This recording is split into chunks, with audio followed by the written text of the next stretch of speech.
자, 오늘은 욥기 4장을 볼 텐데요. 우리가 욥기 1장, 2장을 살펴봤습니다. 그게 무슨 내용이 있었는가 하면은 욥이 고난 당하는 내용이었습니다. 천상 회의에서 하나님과 사탄이 내결해서 그 결과로 욥이 고난을 당하는데 세 부분에 의해서 나누어지죠. 첫 번째가 자기 재산을 다 잃어버리는 겁니다.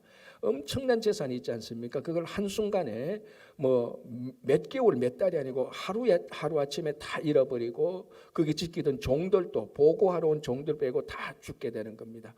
그 다음에 그 자녀들 7남 3녀가 또 다 죽게 되는 거죠. 이 모든 것들이 동시에 일어났습니다. 그리고 얼마 뒤에 2차 천상회의 결과로 욥의 고난을 당하는데 우리 지난 주일날 살펴본 대로 그 고난이 사람이 육신을 가진 사람이 감당할 수 없는 그런 고난이었습니다. 얼마나 몸이 건조로웠으면 그 질그릇으로 온몸을 긁고 있었고 몸에 병이 나니까 그 마을에서 쫓겨나서 쓰레기 하치장 같은 데 거기 있었습니다. 그래서 그 몸에 또 비위생적인가 몸에 구더기가 생기는 그런 고난을 당했지만 욥은 끝까지 하나님을 저주하지 않았습니다. 그죠? 그래서 이제 욥이 자기 신앙의 온전함을 드러내었습니다. 자, 이제 그러니까 욥이 이런 고난을 당하니까 소문이 쫙 퍼지기 시작할 것 아닙니까? 욥이 평범한 사람이 아니고 그 당시 동방의 최고의 부자였고 최고로 존경받는 사람이 저런 고난을 당했다니 소문이 쫙 퍼지게 됩니다. 그래서 욥의 오래된 세 친구 엘리바스와 빌닷과 그리고 소발이라는 사람이 각기 흩어져서 살고 있었는데 이 사람도 소문을 듣고 서로 약속을 해서 욥에게 찾아옵니다. 찾아온 이유는 욥을 위로하기 위하여서 찾아오게 됩니다. 찾아오고 보니까 오랜만에 욥을 보니까 욥 오랜만에 봐서가 아니라 욥의 그 육신의 고난 때문에 얼굴이 완전히 어그러져서 못 알아봤습니다. 처음에는. 그러니까 이 욥을 보니까 하도 어이가 없어서 7일 동안 아무 말을 하지 못했습니다. 도대체 무슨 말을 해야 될지 모르겠지 않습니까? 아무 말을 못하다가 그 후에 욥이 먼저 말을 꺼냅니다. 그 내용이 사실은 욥기 3장인데 지금 우리 욥기 3장은 안 보고 건너뜁니다. 그런데 욥기 3장이 무슨 내용이 있는가 하면 간단하게 말하면 이겁니다. 욥이 자기 인생을 한탄하는 겁니다. 아니 내가 이렇게 지금 고난 가운데 당하는데 이게 너무 힘들다. 사실 사람이 감당할 수 있는 고난이 아니지 않습니까? 그죠? 너무 힘들고 욥이 자기 인생에 한탄하면서 오히려 자기가 태어난 생일을 저주하게 되고 차라리 내가 그때 어머니 뱃속에서 태어날 때 살지 않고 죽었더라면 이런 고난을 당하지 않았겠느냐. 이러면서 아슬아슬하게 자기 인생을 저주하는데 끝까지 하나님을 저주하는 일부 직전에서는 멈춥니다. 아주 묘한 그 지점에서 멈추는데 우리가 1장 2장에서 욥이 자기 신앙을 온전히 드러내는 것하고 3장에서 욥이 자기 생리를 저주하고 인생을 한탄하는 거하고 보면 약간 좀 차이가 나지만 근본은 똑같습니다. 그래도 욥은 하나님은 저주하지 않았습니다. 자, 이렇게 이제 욥이 그렇게 먼저 말을 하고 나니 그에 대한 반응으로서 세 명의 친구가 이제 대답을 하기 시작하는데 그 첫 번째 대답이 엘리바스라는 사람이 욥의 발언에 대해서 대답 또는 반응을 하는 게 욥기 4장입니다. 그래서 오늘 이 욥기 4장의 내용, 특별히 7절, 8절의 핵심 구절인데 그 구절을 보면서 오늘 욥의 고난과 우리의 고난을 한번 생각해 보겠습니다. 자, 7절, 8절 제가 한번 봉독하겠습니다. 이렇게 되어 있습니다. 생각하여 보라, 죄 없이 망한 자가 누구인가? 정직한 자의 끊어짐이 어디 있는가? 내가 보건대 악을 밭갈고 독을 뿌리는 자는 그대로 거두나니. 자, 이게 이제 욥이 자기 인생을 한탄하고 이제 이렇게 생일을 저주하니 그 얘기를 듣던 엘리바스가 대답을 하는데 핵심은 이겁니다. 죄 없이 망한 자가 어디 있고 정직한 자의 끊어짐이 어딨냐? 악과 독의 밭을 갈면은 그대로 거두지 않느냐? 이렇게 이제 우리말로 하면 한 수 가르쳐 주게 되는 것입니다. 자, 여기서 4장 1절에서 끝까지 엘리바스의 얘기를 들어보면 뭐를 우리가 알 수 있는가 하면 욥이 당하는 고난, 그 고난의 원인이 무엇인가 규정하려고 그리고 그 고난에 대해서는 이렇다라고 지금 엘리바스가 설명하고 가르쳐주고 있습니다. 그러니까 고난에 대해서 엘리바스가 자기가 알고 있는 모든 것에 대한 교훈과 가르침을 하고 있는데 좀 더 나쁜 말로 하면 욥의 고난에 대해서 지적을 하고 있습니다. 왜냐하면요, 자, 욥기 3장을 보면 욥기 3장을 보면 여러분 댁에서 한번 자세히 읽어보시면 뭘 알 수 있는가 하면 욥이 그런 고난을 당하고 한탄은 하는데 자기가 태어난 일을 저주까지 하는데 끝까지 무슨 말을 안 하는가 하면 한마디 안 하는 게 있습니다. 하나님을 저주하는 것 말고 자기 고난에 대해서 끝까지 자기가 잘못해서 이 고난을 당했다는 말을 안 해요. 그러니까 엘리바스가 듣고 야, 네 고난에 대해서 말하는 거 들으니까 너 고난에 대해서 내가 원인을 규명할게. 야, 모든 고난에는 다 죄가 있어.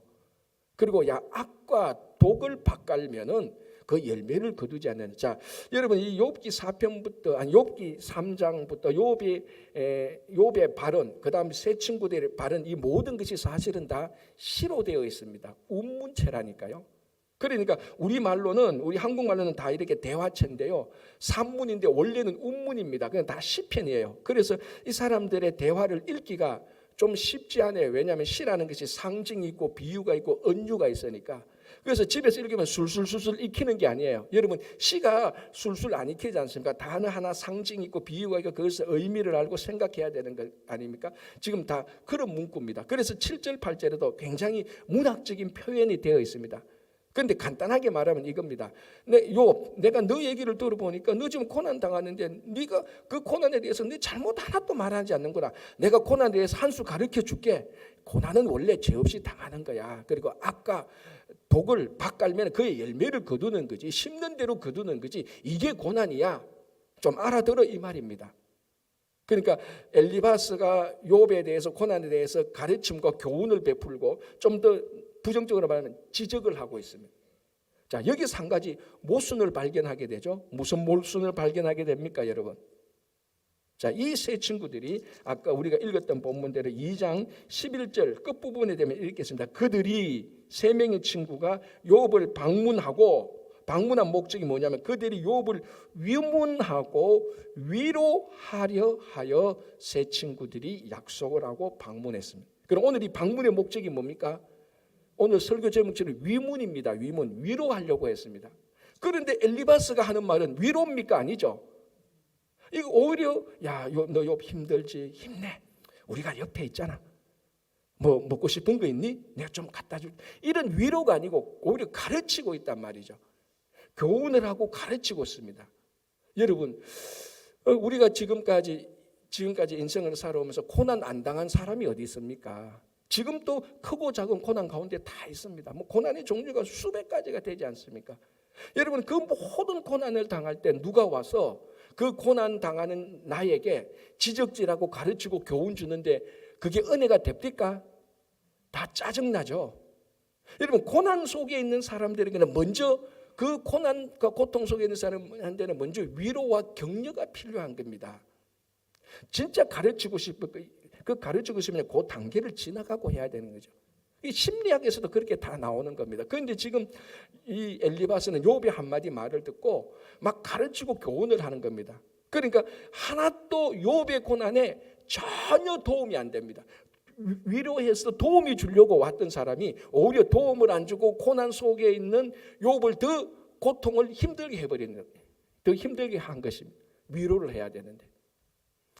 그 미국에 스티븐 글렌이라는 유명한 교육가가 있습니다. 그런데 원래 이 스티븐이 어릴 때 난독증을 앓고 있었습니다. 난독증 글을 못 읽는 거 아닙니까? 사실은 못 읽는 게 아니고 읽는 속도가 굉장히 느리죠. 보통 사람은 한 페이지 읽는데 한 1분 걸린다면 이 사람은 10분, 20분 걸리는 거예요. 왜냐하면 글을 나열을 못하고 사진 찍듯이 이렇게 기억해서 그걸 또 해석을 해야 되거든요. 그래서 난독증에 걸린 스티븐이 학교를 들어가서 1학년 때 초등학교 1학년 때 글을 못 읽으니까 선생님이 너는 학습 지지나야 이렇게 이제 우리말로 하면 생활비력기에 그 기록을 했단 말이죠. 뭐 또 선생님이 그럴 만하잖아요. 아니 다른 애들은 다 뭐 마미 대디 다 읽는데 그걸 못 읽으니까 2학년이 올라가니까 또 이 난독증이 있는 사람이 또 이런 게 있다네요. 산수를 하는데 숫자 배열을 제대로 못 한대요. 그게 막 혼란이 된대요. 그러니까 산수를 못 하는 거야. 그러니까 1학년 때는 글을 못 읽고 2학년 때는 산수를 못 해. 선생마다 전부 다 얘는 문제가 많다라고 얘는 더 이상 학습이 불가하다 이렇게 다 적어놨습니다. 3학년이 되니까 자기가 글도 못 읽고 산수도 못 하니까 이제 학교 가면은 수업 가면 제일 뒤에 앉는 거예요. 우리도 그런 게 있잖아요. 수업에 자신 없는 사람은 항상 제일 뒤에 앉습니다. 어쨌거나 선생님이 자기를 안 부르려고, 스티븐 글 한번 읽어볼래? 너 나와서 함수 볼래? 그거 안 하려고. 그러니까 자연스럽게 선생님 앞에서 말도 안 하는 겁니다. 그래서 선생님 볼 때는 얘는 말도 안 해. 글도 못 읽어. 산수도 못 해. 얘는 학습 불가능. 이렇게 기록을 한 겁니다.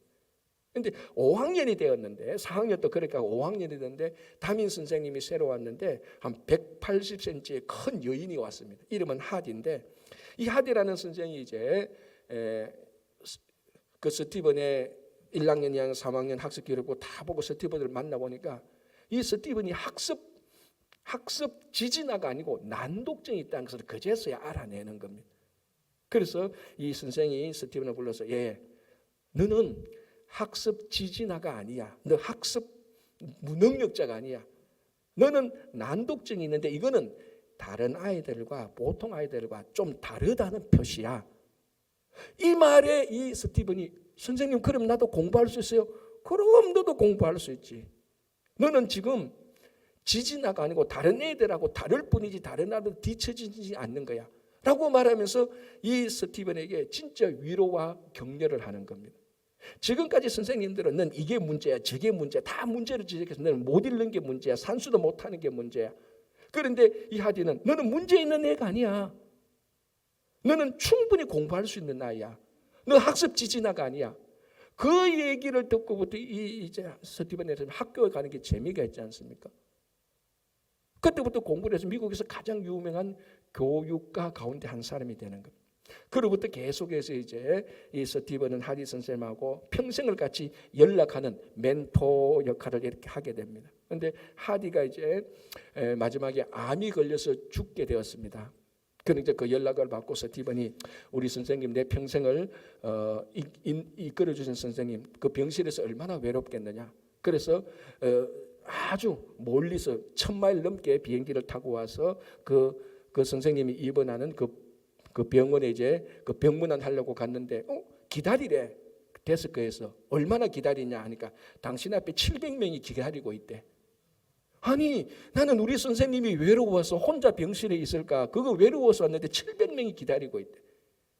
그 700명이 전부 다 스티븐과 같은 목적으로 이 하디 선생님을 방문하러 그 병문안 하러 온 겁니다. 알고 보니 이 700명의 이력들을 보니까 전부 다 미국의 사회 지도자들, 상원, 하원 의원이 있고 대기업의 CEO가 있고요. 회사의 중직자들이 수두룩합니다. 그리고 가장 큰 공통점이 무엇인 줄 아십니까? 이 700명의 나중에 조사를 보니까 이 700명 가운데 4분의 3이 하디처럼 초등학교 5학년 6학년 때까지 전부 다 학습 지진아였다는 겁니다. 그런데 이 하디 선생을 만나서 너는 문제가 있는 아이가 아니야. 문제를 지적한 게 아니고 위로하고 격려하고 너도 충분히 할 수 있어. 그렇게 위로받아서 다 미국의 사회적인 지도자가 된 사람들이라는 겁니다. 만약에 이 하디 선생도 스티븐에게 넌 안 돼. 넌 도저히 안 돼. 라고 낙인을 찍고 정죄했더라면 그런 일은 일어나지 않았을 것입니다. 여러분 고통 중에 있는 사람들에게 제일 우선은요 그에게 위로하는 겁니다. 그 다음에 가르치는 게 중요한 것이죠. 위로는 나중에 먼저 가르치고 교훈하고 하면요 그 고통 중에서 고통만 더 증가시킬 뿐입니다. 여러분 이사야서를 보면요 이사야서가 66장이 되어 있는데 전반부 후반부로 되어 있습니다. 전반부는 1장에서 39장이고 후반부는 40장에서 66장인데요. 전반부 39장이 어떻게 이사야의 예언으로 끝나는가 하면은 이사야가 예언합니다. 너희들이 지금 이렇게 하나님의 말씀에 순종하지 않으면 바빌론에 의해서 심판받을 것이다. 심판을 선언하고 있습니다. 그래서 전반부는 심판받고 고난당하는 그 미래의 사실들, 고난당하는 이스라엘 백성들을 선포합니다. 그리고 40장이 딱 와서 40장, 여러분 이사야 40장 1절 2절 내용이 뭔 줄 압니까? 너희는 위로하라. 이사야 보고 위로하라. 너희는 이스라엘을 위로하라라고 나오는 겁니다. 왜? 39장에 이스라엘이 바빌론 포로 잡혀서 고난당하니까 이 고난당하는 자에게 너희들은 그 고난당한 자를 위로하라는 것입니다.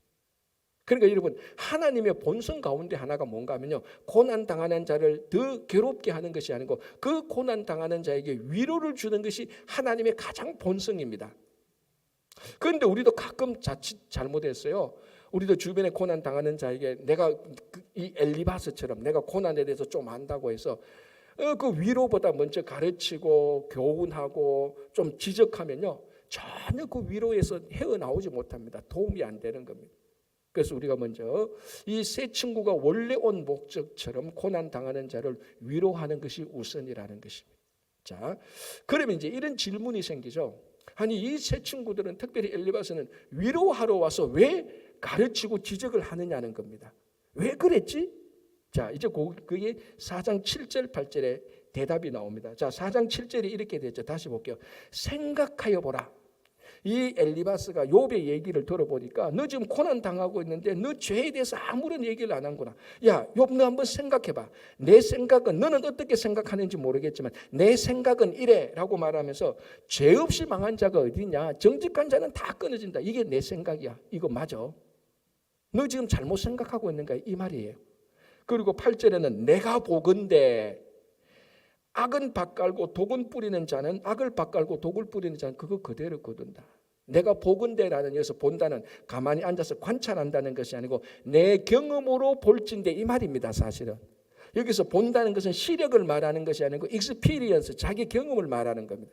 내가 지금까지 경험해 봤는데, 내가 고난에 대해서 생각해 봤는데, 내가 고난에 대해서 연구를 해 봤는데, 내 생각과 내 지식과 내 경험, 고난에 대한 내 경험으로 봤는데 모든 사람들이 죄를 지었기 때문에 고난을 당하고 악과 독을 뿌리면 그대로 거두는 거야 라고 엘리바스가 강력하게 질타하는 것입니다. 자, 여기서 우리가 왜 엘리바스가 위문하러 와서 그 가르치는가 하면요, 자기 생각과 자기 경험 때문입니다. 욥의 얘기를 딱 들어보니까 욥이 잘못됐다고 자기는 판단한 겁니다. 내 생각에 너 지금 그렇게 말하는 거 잘못됐어. 그리고 내가 경험해봤는데, 내가 누구냐? 내가 대만 사람 아니냐? 여러분, 오늘 보면 대만 사람 엘리바스거든요. 대만이 어디에 있는 지역인가 하면 에돔 지역에 있는 사람입니다. 에돔 지역입니다. 이 당시에 에돔은요, 지혜자가 많이 나기로 유명한 땅입니다. 그래서 엘리바스도 그 대만서로서 거기서 유명한 지혜자였습니다. 그래서 지혜자로서 이름을 날린 엘리바스가 욥의 얘기를 들어보니까, 야, 너 그거 잘못된 거, 고난에 대해서 내가 아는 바로는 너 지금 죄가 있어서 고난 당하는데 그에 대해서 한마디 안 하는구나. 너 그거 잘못된 거야. 그리고 내가 다 겪어봤잖아. 나도 고난 다 당해봤어. 그 내가 당한 고난의 경험으로서 너가 잘못 지금 알고 있는 거야라고 이렇게 말한 거야. 그러니까 이 엘리바스는 자기 생각, 자기 지식, 자기 경험에 확신을 하는 겁니다. 그리고 자기 생각과 자기 경험을 절대 진리화하는 겁니다. 그러니까 자기 생각과 자기 지식과 자기 경험을 절대화해서 다른 사람에게, 욥에게 충고를 하고 있는 겁니다. 자, 여러분, 이런 사람을 가리키는 전문 용어가 있는데 그 단어가 뭔 줄 압니까? 그게 꼰대예요. 뭐 전문 용어 뭐 배울 게 있어요. 그게 꼰대라니까. 그렇지 않나요? 한 7, 8년 전에 한국에서 이런 말이 아주 유행했잖아요. 아직도 그렇게 말합니다. 이제 이게 일상 용어가 되었어요. 사실은 꼰대라는 말은 비속어에 가까운 언어죠. 저도 학교 있을 때 이런 말을 들어서, 학교 선생님 말할 때, 선생님을 비속하게 말할 때, 언어로 말할 때, 그리고 심지어는 자기 부모님, 그리고 그 커뮤니티에서 어르신들을 삐딱하게 말하고, 그 청소년 좀 그 부정적인 말할 때 다 꼰대라고 말을 합니다. 근데 이게 이제 일상 용어가 되었으니까, 여러분, 꼰대 특징이 뭡니까? 자기 생각하고 자기 경험이 절대 지식입니다. 그래서 만나는 사람마다 계속해서 어드바이스를 해요. 너 그러면 안 돼. 내가 다 알아. 너 이러면 안 돼. 내가 경험 다 해봤잖아. 항상 가면은 손가락으로 지적하고 어드바이스 하는 겁니다. 그게 꼰대라는 겁니다.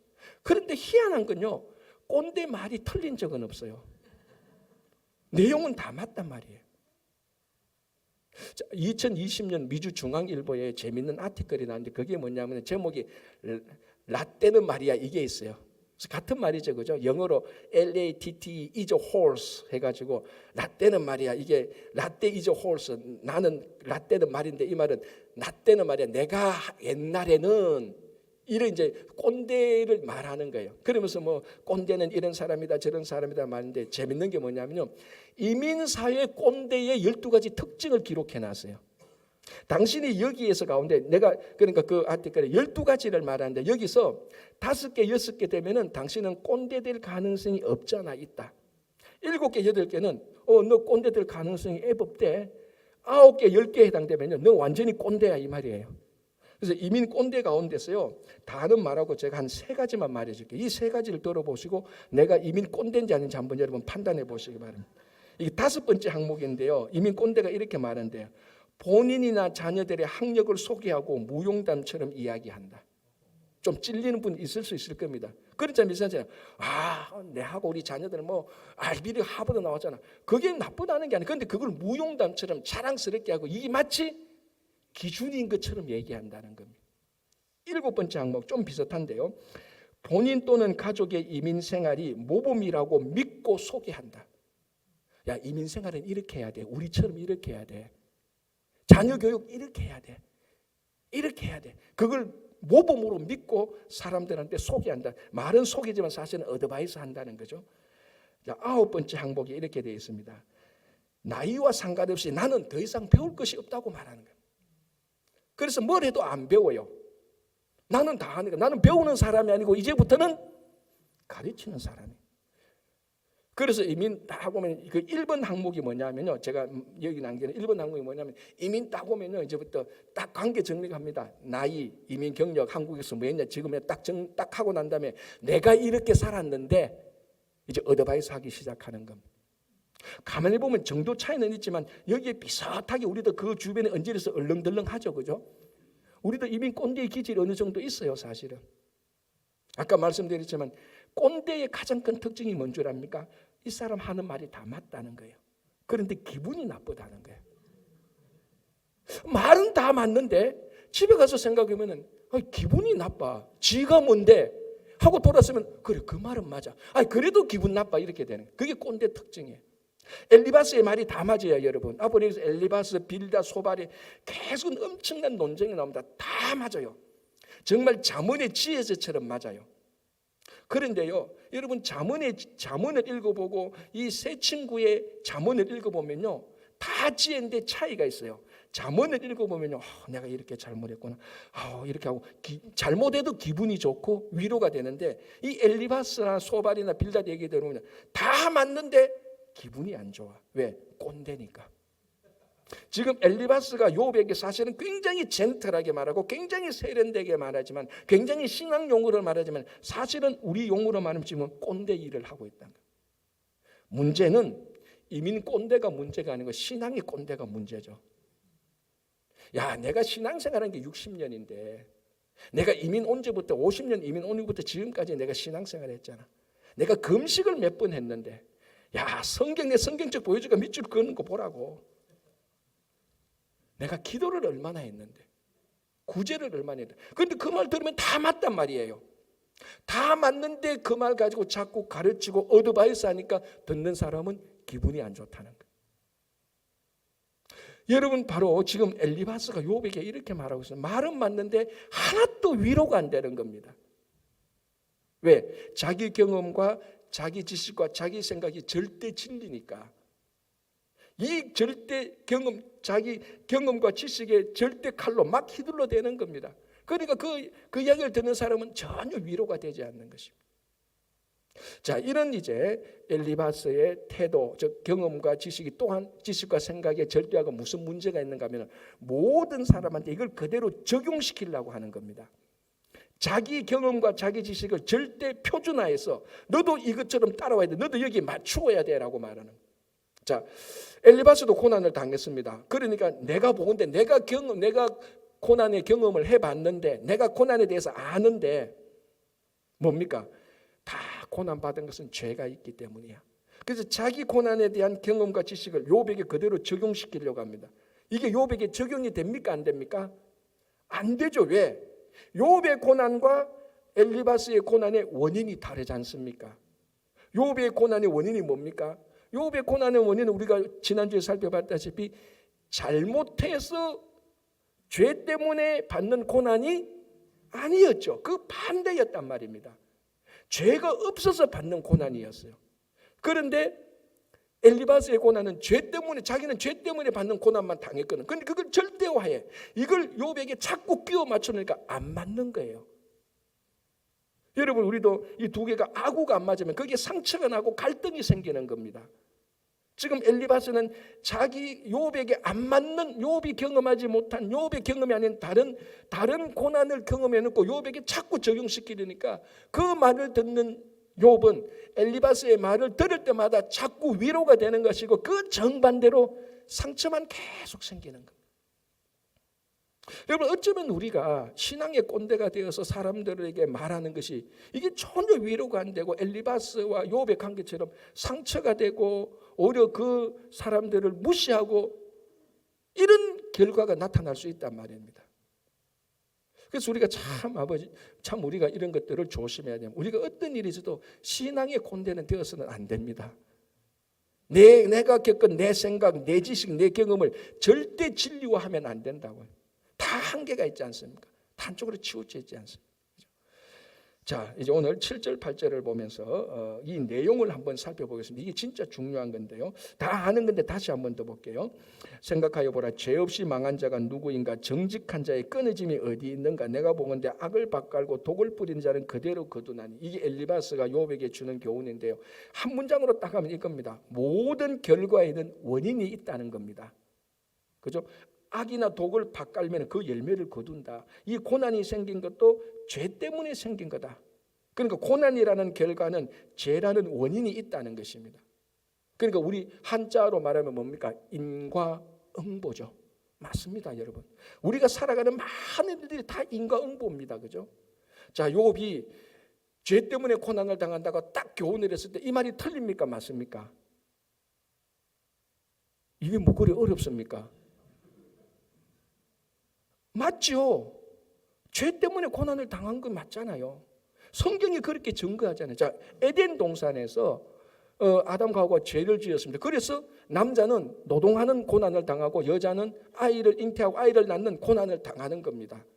그러니까 인간이 첫 번째 죄를 지음으로 말미암아 그 죄로 고난을 당하게 되는 거예요. 죄 때문에 받는 고난이 대부분이에요. 자, 여리고 전쟁 때에 우리가 잘 아는데 여호수아가 여리고 전쟁할 때 이스라엘 백성들한테 명령 내렸지 않습니까? 여리고 전쟁에서 그 전쟁에서 이기면 어떤 물건도 손대서는 안 된다. 하나님 것이다. 그런데 아간이라는 사람이 신한산을 외통하고 금권군을 손을 대고 불순종하는 죄를 지어서 자기 텐트에 가지고 왔지 않습니까? 이 죄 때문에 그 다음 전쟁, 아이성 전쟁 때 이스라엘 백성들이 크게 패배하게 되는 고난을 당하게 됩니다. 그리고 이 죄 때문에 아간과 그의 가족들은 돌에 맞아서 그대로 죽어요. 가족들 다. 그 골짜기가 골짜기 아닙니까? 죄 때문에 죽는다고. 죄 때문에 고난을 당한단 말이에요. 뭐 이런 일이 어디 한두 개입니까? 남유다가 그만큼 많은 선지들이 나와서 하나님 앞에 너희들이 죄를 회개하고 그 더 이상 우상 숭배하고 불순종하는 죄를 짓지 말라 했는데도 그 죄를 지어서 결국 바빌론에게 포로 잡혀서 70년간 다 포로 생활 다 하고 돌아온단 말입니다. 그러니까 아까도 제가 말씀드린 것처럼 꼰대의 말이 다 맞다니까. 틀린 게 아니라는 거예요. 우리는 여러분 죄 때문에 고난을 당하는 겁니다. 많은 부분이. 그래서 죄 때문에 당하는 고난을 겪었던 사람이 하는 충고는 전부 다 정죄하는 겁니다. 너 고난 당하지. 너 죄가 뭐냐? 그 죄를 해결해야 돼. 다 맞단 말이죠. 틀린 말이 아니에요. 죄를 밝혀내 회개해야 돼. 그래서 죄 때문에 당하는 고난에 대해서 하는 충고는요. 정죄는 있지만, 정죄하는 것은 있지만 거기는 위로가 없습니다. 격려가 없습니다. 그 말은 다 맞지만. 자, 그러면은 성경이 전부 다 죄 때문에 받는 고난이 있습니까? 성경에는 두 가지 고난의 흐름이 쭉 흘러갑니다. 첫 번째는 죄 때문에 받는 고난이고요. 두 번째 고난은 뭡니까? 죄 아니기 때문에 죄가 없어서 받는 고난이 있습니다. 이 두 가지 고난이 있다는 것입니다. 두 가지 고난. 두 번째는 뭡니까? 죄가 아닌 의인이기 때문에 받는 고난. 그게 대표적으로 욥이었고 우리가 지난주에도 살펴봤듯이 요셉 아닙니까? 요셉이 애굽의 노예로 팔려가고 감옥에 간 것은 요셉이 죄 때문에 그렇습니까? 아니요. 죄가 없어서 그랬어요. 죄가 없어서 감옥에 갔단 말이죠. 자, 욥 다시 반복하지만 욥이 죄가 없어서 하나님과 사탄의 내기에 걸려든 거예요. 죄가 있으면 걸리지 않아요. 그러니까 여러분들은 걱정 안 해도 돼요. 여러분 두고 시험은 안 해요. 왜? 우린 죄가 많아서. 참 위로가 되죠. 그러니까 거꾸로 위로가 되죠. 그런데 욥은 죄가 없어서 내기 대상이 돼서 고난을 당한단 말이죠. 자, 요한복음 9장을 보면 무슨 내용이 나옵니까? 예수님과 제자들이 가는데 날 때부터 소경된 자가 있었어요. 제자들이 딱 묻죠. 주님, 이 사람의 소경된 것이 누구 죄 때문입니까? 본인 죄 때문입니까? 그 부모의 죄 때문인가? 라고 말할 때 예수님께서 뭐라고 말씀하십니까? 누구의 죄 때문도 아니다. 이 사람이 날 때부터 소경된 이런 고난을 당하는 것은 하나님이 하시는 일을 드러내고자 합니다라는 겁니다. 여러분, 이 말씀이 굉장히 중요합니다. 성경은 두 가지 고난이 있는데 첫 번째 고난, 죄 때문에 받는 고난은요, 회개해야 돼요. 죄가 있으니까. 그러나 죄 없이 받는 고난에는요, 모든 이 고난에는 이 고난을 통해서 하나님이 하시고자 하는 일을 드러내는 것입니다. 요셉도 그랬죠. 이스라엘 백성들을 구원하시고자 하는 것을 드러내기 위해서 요셉이 고난 속에 들어갔습니다. 욥도 우리 너무나 잘 알다시피 하나님과 사탄의 내기에서 이겨서 하나님께 영광 돌리기 위해서 욥의 신앙이 온전한 것이 증명하기 위해서 고난을 당했습니다. 하나님의 목적이 있단 말이죠. 가장 대표적인 게 예수님께서 죄 없으시면서 십자가 고난을 당하시고 죽으셨단 말이죠. 왜? 하나님이 하시고자 하는 일을 드러내기 위해서. 그 하나님이 하시고자 하는 일이 뭡니까? 우리를 구원하기 위해서. 그래서 하나님이 하시고자 하는 고난을 당한 사람에게 정죄를 하면 안 되는 거죠. 정죄할 게 없는데 그때는 뭐 해야 됩니까? 위로해야 되는 거죠. 당신의 고난에는 하나님의 뜻이 분명히 있을 것입니다. 우리가 그 고난을 함께 찾아봅시다. 위로하고 좀 더 견뎌냅시다. 내가 당신 옆에 있을게요. 나도 당신의 고난에 동참합니다. 이렇게 죄가 없이 고난받는 자들에게는 위로를 해야 되고 죄 없이 고난 당하는 자는 회개를 해야 되는 겁니다. 이게 성경의 두 가지 고난입니다.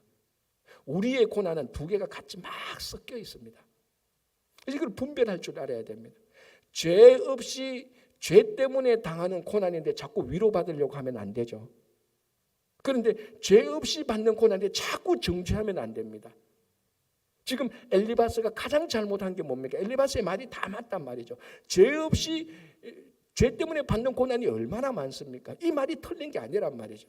맞는 말인데 이게 욥에게 적용될 때는 안 맞는 것입니다. 그래서 지금 엘리바스가 이 고난에 대해서 분별력이 떨어진 겁니다. 자기 고난만 절대화해서 신앙의 꼰대가 되어버렸어요. 그러나 이런 사람들은 결코 자기가 경험하지 못한 다른 영역에 있는 사람들을 위로할 수가 없는 것입니다.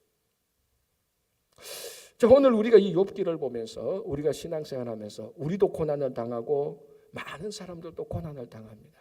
많은 사람들의 고난 당해서 무턱대고 너 죄를 회개해야 된다라고 말하는 것을 우리는 참 조심해야 됩니다. 이 사람이 받는 고난이 죄 때문이 아니고 하나님의 일을 드러내고자 하는 그 고난이기 때문에 우리는 끝까지 그 사람을 위로하고 함께 울고 함께 웃어줘야 되는 겁니다. 그러나 내가 죄 때문에 당하는 고난이라면 내 죄를 살펴보고 회개할 때 이 고난은 해결되는 것입니다. 자, 우리가 지금 사순절 기간입니다. 사순절 기간 동안에 예수님께서 십자가에 달려 돌아서 이제 이번 주 말고 다음 주 고난 주간인데 그 고난에 우리가 동참하면서 우리의 고난 가운데 죄 없이 받는 고난이라면 이것을 통해서 하나님이 하시고자 하는 일을 우리가 찾고 발견하고 드러내고 내 죄가 잘못 때문 내 고난이 잘못 때문이라면요 우리는 가차없이 그 자리에서 그걸 고백하고 회개해야 이것이 해결되는 것입니다. 오늘 또 여러분 크고 작은 고난 가운데 다들 있을 겁니다. 그 고난 가운데서 회개할 고난은 회개하고 하나님의 일을 드러낼 고난은 참고 견디고 서로 위로하고 위로받으면서 여러분들의 고난을 통해서 하나님이 하시고자 하는 일이 잘 드러나서 하나님께 영광 돌리시기를 바랍니다. 기도하겠습니다.